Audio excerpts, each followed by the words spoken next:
नमस्कार दोस्तों, विनेश क्लासेस में आपका बहुत बहुत स्वागत है। तो जहां पर हम लोगों ने लास्ट टॉपिक को खत्म किया था, वहीं से आज हम लोग अपने टॉपिक को आगे बढ़ाने की कोशिश करेंगे। देखिएगा, समझिएगा, हम लोगों ने लास्ट टाइम ये देखा था कि जो भी आपका डिग्री सेल्सियस है, जो भी आपका फ़ारेनहाइट है, इस पैमाने के साथ हम लोग खेल कैसे सकते हैं, इस पैमाने के साथ हम लोग खिलवाड़ कैसे कर सकते हैं, हम लोगों ने एक छोटी सी बात को बहुत अच्छे से डिस्कस किया था। ठीक है, तो एक बार 2 मिनट का समय लगेगा। लास्ट टॉपिक को हम लोग एक बार जो है थोड़ा सा डिस्कस कर लेते हैं कि हाँ, हम लोगों ने इसके साथ काम कैसे किया था। तो देखिएगा, एक बार हम लोगों ने लिखा था जो आपका डिग्री सेल्सियस है, इस पैमाने को लिख लिया था, फ़ारेनहाइट पैमाने को लिख लिया था, केल्विन पैमाने को लिख लिया था और रिमर पैमाने को लिख लिया था। फिर उसके बाद हम लोगों ने क्या किया था, इनको यहां से हटाने की कोशिश की थी। ठीक है, कि इनमें से सबका फ्रीजिंग पॉइंट है ना, जैसे डिग्री सेल्सियस से पानी का फ्रीजिंग पॉइंट, फ़ारेनहाइट से इसका फ्रीजिंग पॉइंट, केल्विन से इनका फ्रीजिंग पॉइंट, रिमर से इनका फ्रीजिंग पॉइंट, हम लोगों ने इसको अच्छे से हटा दिया था। फिर उसके बाद हम लोगों ने इसका बटा किया था, है ना, हम लोगों ने इसका फिर क्या किया था, बटा किया था। और बटे के बाद जो बटा है, और बटे के बाद हम लोगों ने क्या किया था कि जो भी इनका और इनका डिफरेंस है, इनका डिफरेंस 100, इनका डिफरेंस 180, ठीक है, इनका और इनका डिफरेंस 100, इनका और इनका डिफरेंस 80। हम लोगों ने इन दोनों का डिफरेंस नोट कर लिया, इन दोनों का डिफरेंस क्या कर लिया, नोट कर लिया। अब इसी डिफरेंस के बलबूते पर ही हम ढेर सारे भी क्वेश्चंस भी करेंगे।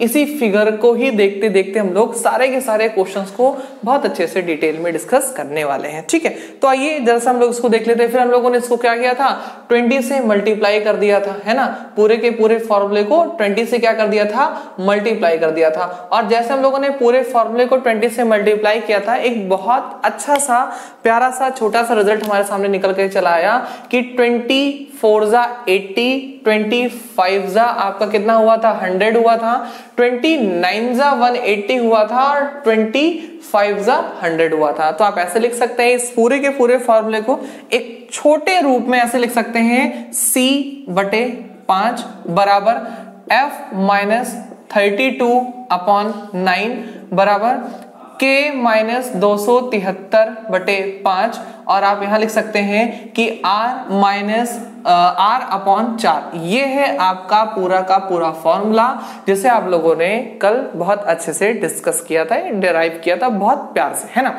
अब हम लोग इसके आगे बढ़ने की कोशिश करेंगे जरा सा कि हमने आपको बताया था परम शून्य ताप के बारे में कि परम शून्य ताप कहते किसे हैं। ये हम लोगों ने मैथमेटिकली भी प्रूफ किया था।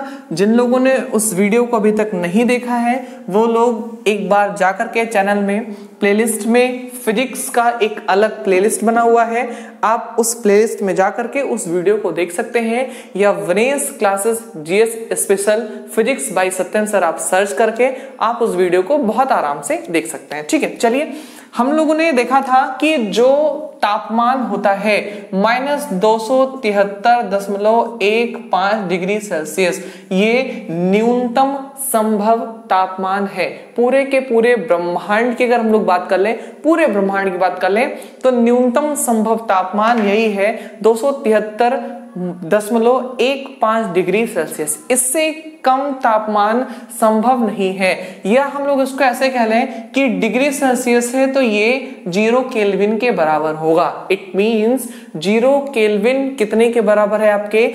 -273.15 डिग्री सेल्सियस। पूरे के पूरे ब्रह्मांड में, पूरे के हम लोग ब्रह्मांड की बात कर लें तो इससे कम तापमान संभव नहीं है। इट मींस 0 केल्विन से कम तापमान संभव नहीं हो सकता है। हाँ, अगर हम लोग बात कर ले डिग्री सेल्सियस की, तो डिग्री सेल्सियस में -273.15 डिग्री सेल्सियस तापमान संभव हो सकता है। ठीक है, हम लोगों ने इतनी बातें कर ली। अच्छा, मान लो एग्जामिनर घर से लड़ाई वड़ाई करके आया हो, किसी से किसी तरह से लड़ाई वड़ाई करके आया हो, वो आपसे अगर पूछ ले कि आपने केल्विन और डिग्री सेल्सियस तो बता दिया सर, मुझे जानना है कि फ़ारेनहाइट में क्या होता है, कि फ़ारेनहाइट में न्यूनतम संभव तापमान क्या होता है, तो आपको बताना, अरे आपको इतना नहीं पता कि 460 डिग्री फ़ारेनहाइट न्यूनतम संभव तापमान किसके अंदर, फ़ारेनहाइट के अंदर होता है। तो समझ गए ना आपकी, अगर आपको फ़ारेनहाइट में बताना है तो आपको क्या बताना है कि -460 डिग्री फ़ारेनहाइट या केल्विन में -273.15 केल्विन, सॉरी डिग्री सेल्सियस, या केल्विन में 0 केल्विन। ये तीनों पैमाने जो है ये आपस में बराबर है। तो ये छोटी सी बातें हो गई। आइए हम लोग थोड़ा सा एक दो क्वेश्चंस कर लेते हैं। एक क्वेश्चन आया हुआ था एसएससी का भी, हाल में ही 1-2 महीने पहले एसएससी फेज 8 के पेपर्स हुए थे, उसमें क्वेश्चन पूछा था। ठीक, क्वेश्चन तो ये था कि अगर किसी पिंड का तापांतर डेल्टा टी बराबर है 50 डिग्री तो केल्विन में बताएं इनका मान क्या होगा। ठीक है, एक चीज समझिएगा, तापांतर और तापमान में बहुत अंतर होता है।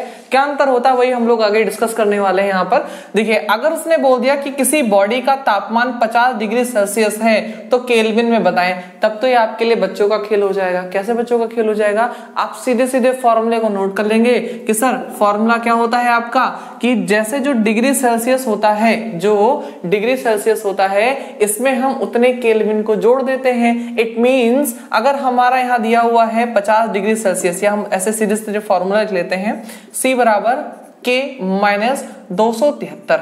हम लोगों ने ये देख लिया, C बराबर K माइनस 273। अब हम लोग को क्या करना है, इसको उठा करके इसमें जोड़ देना है। तो केल्विन बराबर कितना हो जाएगा आपका, यहां आप लिखेंगे केल्विन, और केल्विन बराबर आपका हो जाएगा C, मतलब C का मतलब आप 50 लिख लीजिए, पूरी वैल्यू लिख लीजिए यहाँ पर। ये हो गया 50 प्लस 273, है ना।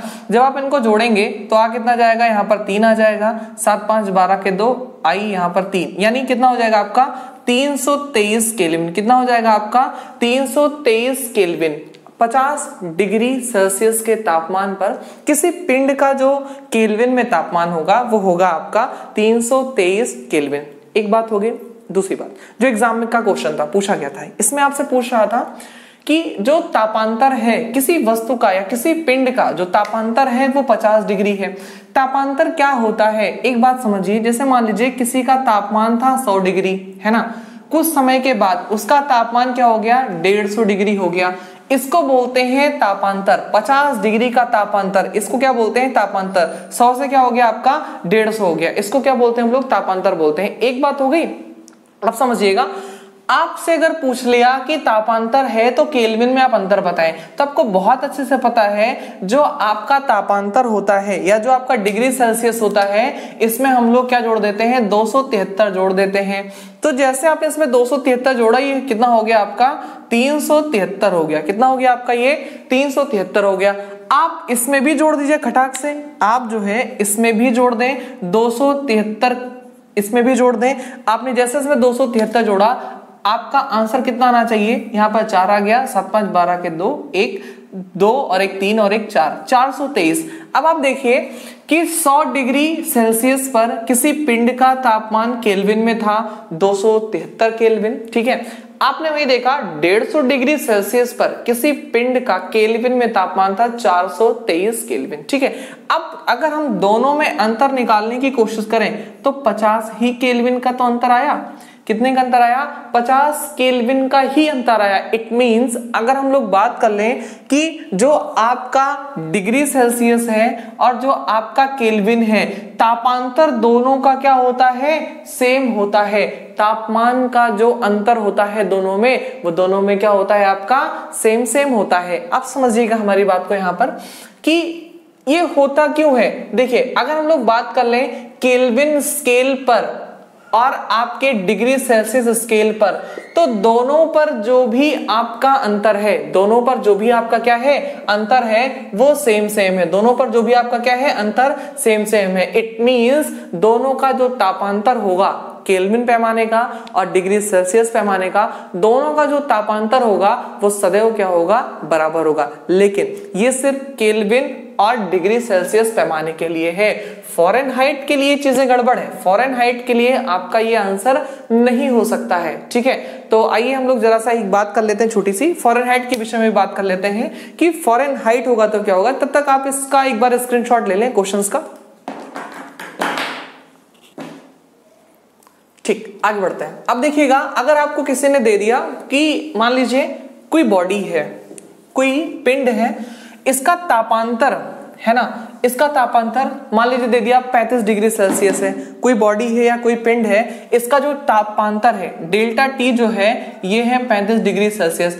अब आपको ये बताना है कि फ़ारेनहाइट में ये कितना होगा, फ़ारेनहाइट में ये कितना होगा। एक छोटी सी हेडिंग डाल लीजिए, लिखिएगा डिग्री सेल्सियस और फ़ारेनहाइट, डिग्री सेल्सियस और फ़ारेनहाइट के तापांतरों में संबंध। अब क्वेश्चंस आपके ऐसे बनते हैं, वो सिंपल क्वेश्चंस नहीं बनते। अब आपसे तापांतर से पूछता है क्वेश्चन, सिंपल क्वेश्चंस का ट्रेंड नहीं रहा।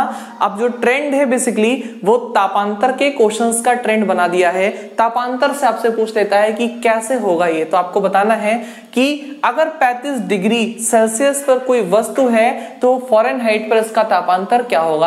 आप यहां से इस सवाल को भी बड़े आराम से लगा सकते हैं। देखिएगा 100 डिग्री इनका तापांतर था तो इनका तापांतर कितना था 180। इट मींस हम ये कह सकते हैं कि 100 डिग्री सेल्सियस पर जो फ़ारेनहाइट का तापांतर था वो था 180 डिग्री फ़ारेनहाइट। कितना था 180 डिग्री फ़ारेनहाइट। क्या हम इतनी बातों को कह सकते हैं कि 100 डिग्री सेल्सियस पर जो फ़ारेनहाइट पैमाने का तापांतर था वो कितना था 180 डिग्री फ़ारेनहाइट, इसका क्या था तापांतर था। एक बात हम लोगों ने कर ली है ना। अब देखिएगा आपसे पूछ कितना रहा है 35 डिग्री सेल्सियस, कितना पूछ रहा है आपसे, ये 35 डिग्री सेल्सियस पूछ रहा है। तो 35 डिग्री सेल्सियस बराबर कितना हो जाएगा 180 अपॉन 100, ये उठ करके नीचे चला आएगा और जो आपसे पूछा है इसके बगल में क्या हो जाएगा मल्टीप्लाई हो जाएगा। ठीक है, अब आप इनको अगर काटेंगे तो काटिए ऐसे, 7 5 जा कितना हो गया 35, और अगर हम बात करेंगे 25 जा तो कितना हो जाएगा 100, फिर 21 जा 20 और 29 जा कितना हो जाएगा आपका 29 जा 180। अब इन दोनों को अगर हम लोग मल्टीप्लाई कर लिए तो कितना हो जाएगा 63 फ़ारेनहाइट। इट मींस अगर किसी वस्तु का तापांतर 35 डिग्री है, अगर किसी वस्तु का तापांतर 35 डिग्री है तो उसका तापांतर फ़ारेनहाइट में अगर आपसे पूछे तो आप बताएंगे सर 63 डिग्री फ़ारेनहाइट क्या होगा उसका तापांतर होगा। क्या इतनी बातें आपको समझ में आई?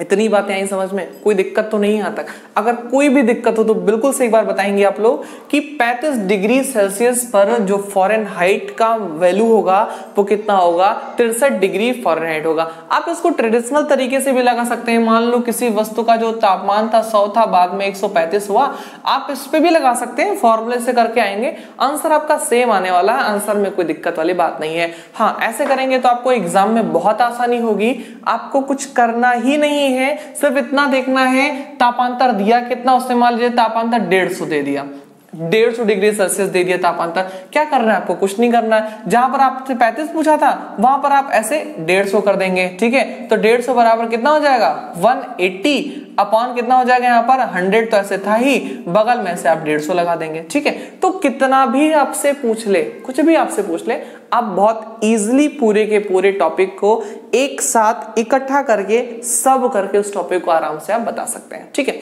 तो चलिए अब हम लोग एक आगे बढ़ते हैं, इस टॉपिक को छोड़ करके थोड़ा सा और आगे टॉपिक बढ़ते हैं। एक छोटा सा क्वेश्चन हम आपसे पूछना चाहेंगे, सर लोग बिल्कुल से मन से बताइएगा इस क्वेश्चन का आंसर। बहुत प्यारा सा क्वेश्चन है। मान लीजिए हम लोगों ने 2 बीकर ले लिए, ठीक, दोनों बीकर में हम लोगों ने एक में भर दिया पानी और एक में भर दी बर्फ। एक में क्या भर दिया? पानी भर दिया, और एक में भर दी हम लोगों ने बर्फ। अब दोनों बीकरों को हम लोगों ने गर्म करना शुरू कर दिया, दोनों बीकरों को हम लोगों ने गर्म करना शुरू कर दिया। सपोज दैट एक ये बीकर है और एक ये बीकर है। एक में हम लोगों ने अच्छा पानी भर दिया जिसका जो तापमान था वो 20 डिग्री सेल्सियस था। ठीक है, फिर हम लोगों ने एक जो सेकंड बीकर था इसमें बर्फ के टुकड़ों को डाल दिया, है ना, बर्फ के टुकड़ों को डाल दिया,